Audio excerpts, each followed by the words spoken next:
Yeah. Okay. All right. Afternoon, guys. My name's Julian Davis. I'm the e-learning manager for Australian College of Training and Employment, which is based out of Brisbane. Before I get started, I'm going to show off some technology. I've got a thing around my neck which is connected to a swivel down here. I don't know if has anyone heard of a swivel before? Oh, this is great. I'm going to ask Scott to come up, and just because I don't have a big enough tripod, but I only got this last week, so this is the first time I've used it. So I really hope it works. But he's going to pick it up, and hopefully it's going to start to follow me around the room. If the infrared, okay, there we go. I've got a little marker that's sitting on, and I also get to get you all in my video as well. A little marker that controls and reads it and will follow me 360 degrees around the room. So there's no stopping it, like there's no azimuth that's going to stop it. It's just going to go all the way around the room. I feel like Dr. Phil or something is walking around like this. And it's great, and I can see so many benefits of this in classroom activities, and it should tilt down as well, but I might not have auto tilt on. Cool, thanks. I don't get to get in the video. No, you can look at it now. You can look at yourself now. There we go. All right, so now it's come back and it's picked me up again. So it's pretty cool, and you can get multiple markers for it as well, have multiple people, which is very cool. Okay, what I wanted to talk about was a plugin that we developed for our Moodle. We have approximately 13,000 students, and the majority of those are distance students. What we've done, where's your arrows? The big problem that we had, and now I'm going to talk about the tutors. So we have tutors across multiple disciplines and mainly diploma. We're in the vocational sector, and so we've got tutors that have come straight out of industry and they've just got their certificate 4. They're not really teachers, some of them might not be technical savvy. How do they know what their students are doing online and within Moodle? So, I should have a ticker. Will this work? All right, so 66, a little bit over 66. When I did this, it was 66, and that's just a graphical representation of people. So we looked at a product called Peewick. Has anyone heard of Peewick before? Yeah, it's like Google, but it's not. So it's a lot safer, in my opinion. I know that Elizabeth talked about Google before. It captures almost the same type of information. However, we can pass custom variables. And one of the custom variables we pass is the student's user ID. That now links all the data for that student that we can pull back from Peewick and display it to the tutor in a way that they're going to understand it. Because you've got to think, we're talking about people, and no offence to anyone who's in community services, but they're our lowest common denominator because they're very touchy-feely and they probably don't know a lot about graphs. So we want to present it in such an easy way that they're going to be able to understand it and re-engage. So the type of data that we collect, and some of this is not quite learning analytics as what Elizabeth was talking about yesterday. We look at their last access, the device and browser that they're using. Now, this is not really learning analytics, but when you start thinking about people, particularly in the technical faculties, where something's not working, or they have to do browser testing, this is a very good way for the tutor to understand what browser they're using. What pages they've looked at. The active days is a calculation that we do. So we actually identify which is the most active day that the student's online. From that, we can actually target the learning for that particular day. And how many downloads. When I talk about downloads, I'm talking about resources. So we have all our PDF resources, etc. So what good is this data? We can now start to understand what the student is doing. Okay? It's not really Big Brother. I don't think it's Big Brother. We just need to know what the student's doing. It'll improve the student engagement because the tutor will start to understand how the student is behaving in Moodle. So it can actually start to customize the learning and customize the help and the resources that they can give to that student. and browser being used as well and what resources they've accessed. So this is what we developed. I've got one developer. I manage a team of about 10. One of those is a Moodle developer. He's been very busy. We've made it a local plugin, so it's upgrade safe.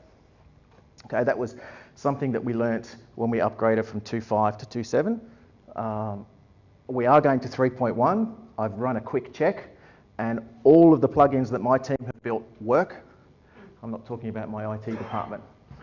You have the ability to search for a student. So based on your particular role, so whether you're an administrator or what we call branch managers, you can actually search for any student based on their unique student ID that we have in our student record system. It's very rich client, so it's all Ajax driven. Open source, we cache the data. The reason we cache the data is because if you think about the amount of information that goes through into an analytical server, we pull it back and we store it in a database for 24 hours. So the data is 24 hours behind. That won't actually affect any of the learning outcomes.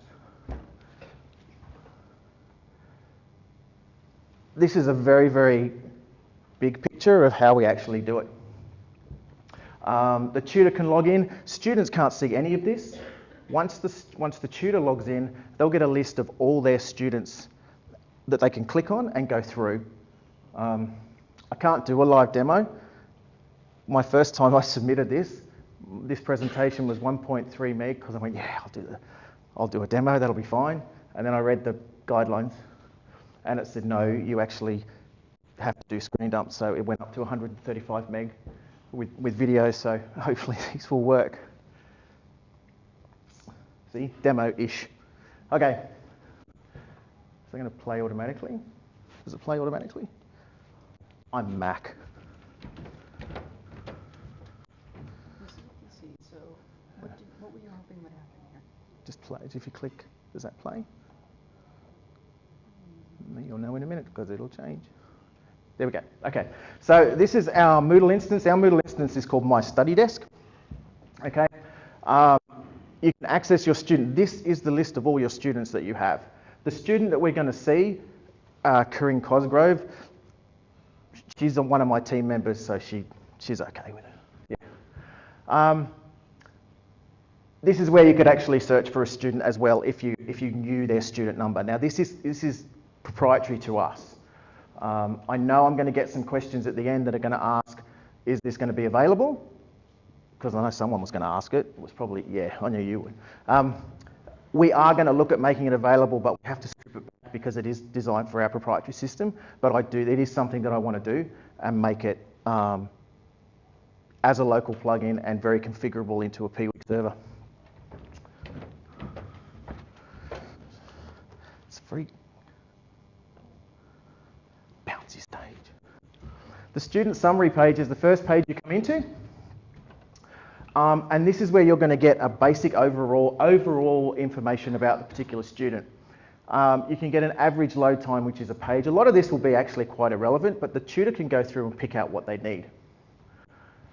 Some interesting points is the last recorded login. Okay, when I first showed one of the tutors, she was saying me that, oh no, he hasn't been online for 2 weeks. He keeps telling me that he hasn't been online and he's not been able to do it. When we went into the system, we were able to see that he was actually online on the Sunday. So her blood boiled, and this was apparently a very difficult student. But you can see, it went really, really quickly, so I'm sorry. You can see where they've come from, the browser, and whether they're actually using a mobile device and which mobile device. Now that might not sound like much, but it's actually, for us, quite important to try and understand if they are coming from a mobile device. Everything that we've designed is responsive, so it does scale down quite nicely. However, if they're having issues, we know that we can target that particular one by going in and having a look at it. Now, the page views is, or the way ours is structured is we don't have topics, etc. We have one unit per page. It's a course. And they can go in and we can actually have a look at the pages that they've looked at on any particular day and how many times they've looked at it. So with a simple hover over, we could see that that particular date was a very busy date for them. and then you can go over to details and actually have a look at the pages that they went to. So you get a little bit of a pattern and a little bit of an idea about where the student's actually gone. This particular chart at the bottom tells us that Corinne was most active on a Friday. That's because I let her work on her diploma on a Friday. You can see down the bottom she didn't do any work on a Saturday or Sunday, and that doesn't surprise me at all. You can click on the side and actually go and get more details about where the student actually went on that particular day. So you can start to generate a bit of a pattern about where the student's actually been. And you can see whether they're starting to get stuck on anything as well. The download side of it comes back to resources as well, of student learner guides or any other type of clickable links that we can capture. So it'll send an event through to Piwik and we can capture that information. It tells us the days that she's downloading, and this doesn't necessarily mean that she's engaging in any studying. We just know that she's downloading it on these days. If we have a look at this one, that's our code, student learner guide for one of our faculties that we have. The tutors know what the codes are, so they know what documents the students have been downloading. This was never visible to any of the tutors before. We only allow them to go back 12 weeks. And that, again, is just a resource thing and a data thing, so it doesn't go back that far. We have been recording since January this year. We can get all that data if we need to, but we only let the tutors go back 12 weeks. I think this is the last video, actually. So we have a default set. We don't give the tutors a range, just 1 week. Last week, 2 weeks, 3 weeks, 4, 8, and 12. But you can start to get a real pattern of how the student is actually working and studying. In our student management system, we have, it tells you what their best day is. So we would ask the student and say, what is your best day to study? Given we're talking about adults here, and they do have different ways, and that thing called life gets in their way. They can tell us that Thursday is their best day that they're studying on. And if you go into here, you'll go, well, no, hang on a minute, you're doing all your work on Saturday. So we can assign you to an after-hours tutor that's going to look after you on the Saturday, where you're going to get more benefit out of it. I think that's... when I put this in, it's this presentation in, well, it was a couple of months ago now, I think we had to put them in. We're now working on another system where we're actually going to get an integrated LRS into this as well. So we're looking at integrating Learning Locker through formative assessments. That's passing the email of the student into the LRS. My developer's been able to connect to the Learning Locker API and pull out data. So now we're going to mash that in with it as well, just so the tutor can actually see that there is learning happening, that the students are going into the formative assessments and they are actually doing something.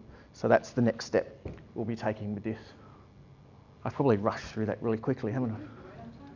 So that's what we're doing. It will become available. I can't tell you when. I'd love to have more developers, but I only have one at the moment, and he knows what he has to do.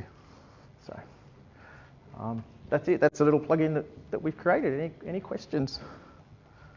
If you could stand by the mic. Yes. That was really good, Julian. Thank you. Wondering, so can you get the information for the whole class rather than individual? No, at this point it's just on a per student basis.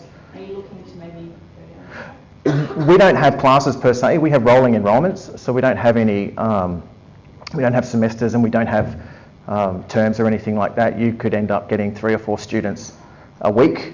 And as a tutor, I was a tutor. I started as a tutor, 82 students, and they were varying from the first unit through to the last unit. So it was just up to you to manage that, not by classes, no.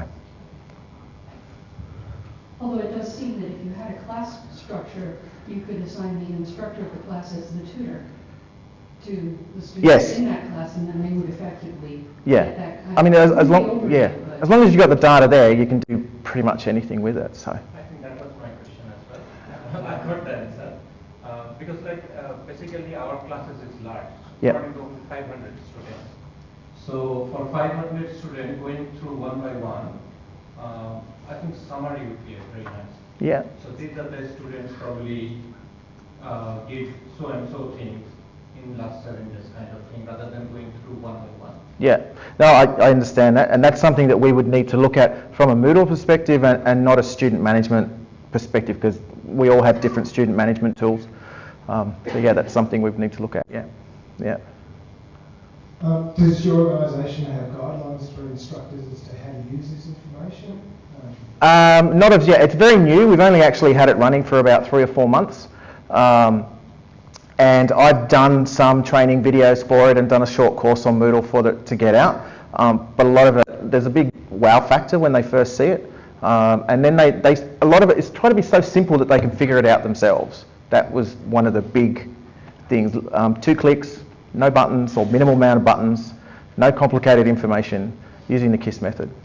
Probably more about using the information appropriately. Yeah. And engaging with the student.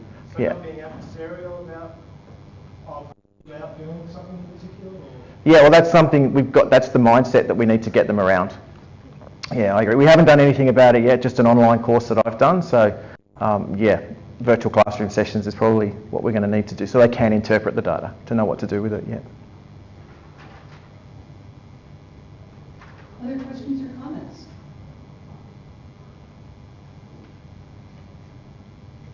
Cool. Thank you very much for your time.